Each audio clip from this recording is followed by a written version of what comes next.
Today, you are fighting with Zimbabweans.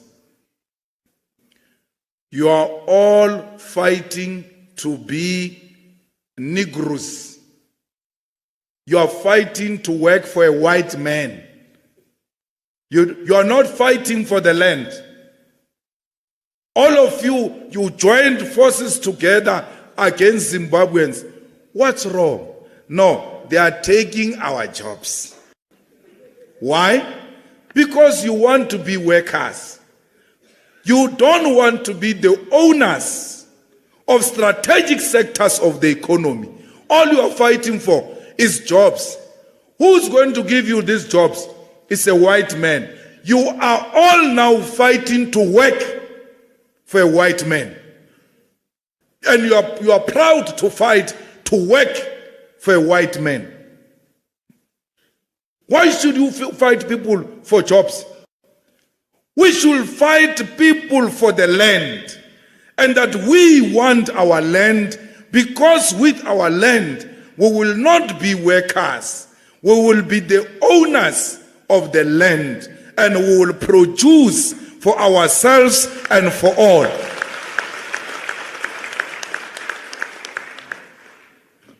We're not fighting for the mines. We're not fighting. We never said, Zimbabweans are all over here. They are owning the banks. We South Africans don't own the banks. No one is saying that. Oh, Dudula, what's wrong? They are taking our jobs. And you think you have made a very powerful political statement by saying they are taking jobs. Okay, jobs. Who owns the jobs? It's a white man. You are fighting to work for us. In the EFF, we are not fighting to work for us. That job is a transition towards the ownership of the strategic means of our economy. We do not want to work for the white man. If anything, the white man must work for us, because we are the rightful owners of the land. We must dream big. Any of you here who says that the Zimbabweans are taking jobs from you, you are a small dreamer, and we have no time for small dreamers.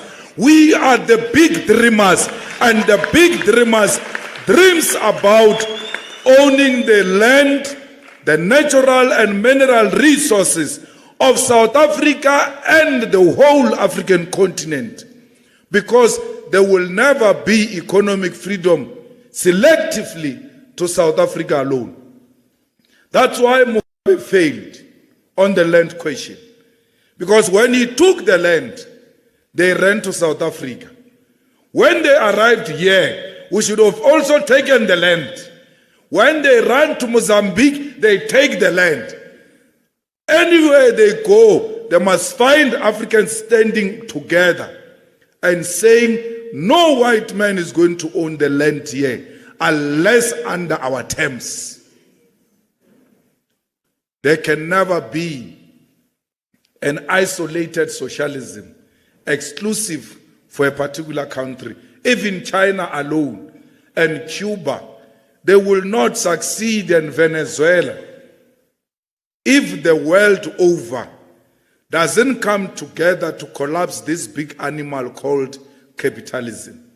It's so huge, so much that it needs the world to come together to defeat this animal called capitalism. So, you will not do that in society because you don't debate politics and you can't defend the position of the EFF when it comes to foreigners, because you don't understand. You have never given yourself time to discuss it amongst yourself. When we were putting the Zulu king, there were Zulus from Zambia, there were Zulus from Zimbabwe, there were Zulus from many other African countries who came to KZN to honor the coronation of the king. Now, all these xenophobic people didn't know that there are actually Zulus in Zambia who left here to Zambia. So, when you look at that in totality, you actually come to realize that we are actually one thing. We are one people. Why are the white people not complaining about Zimbabweans and then instigating us against Zimbabweans? It's because blacks must forever fight amongst themselves. The unity of black people is a threat to white men. That's why I was happy to see the EFF giving message of support in a conference of the PAC. And I was like, this is what we need. That black people who represent Pan-Africanism and progressive left must always embrace each other's existence. And the left of South Africa must come together against these right-wingers who are ruling our country. Without the unity of the left, we will never defeat our enemy, which is white monopoly capital that controls everything that we are using. There is no one here today who didn't wake up and not use a product of Johan Rupert. All of us here, whether you used a toothpaste or a soap or anything, roll-on, lotion, Rupert, he owns all of that. How do we have one family owning all the shelves in South Africa? All the shelves owned by one family. How do we have one family owning the whole of Southern Africa called the Oppenheimers? Remember, Cecil John Rhodes is the one who discovered these minerals. And the Oppenheimers are direct relatives of Cecil John Rhodes. The Oppenheimers are the ones who formed the South African Parliament. The Oppenheimers were members of Parliament when it was formed, when it started. They are the ones who designed the political system of South Africa. That's why they control it. When there is a party called the EFF and they've got no control over it, they say pass a law that says all political parties must disclose who gives them money,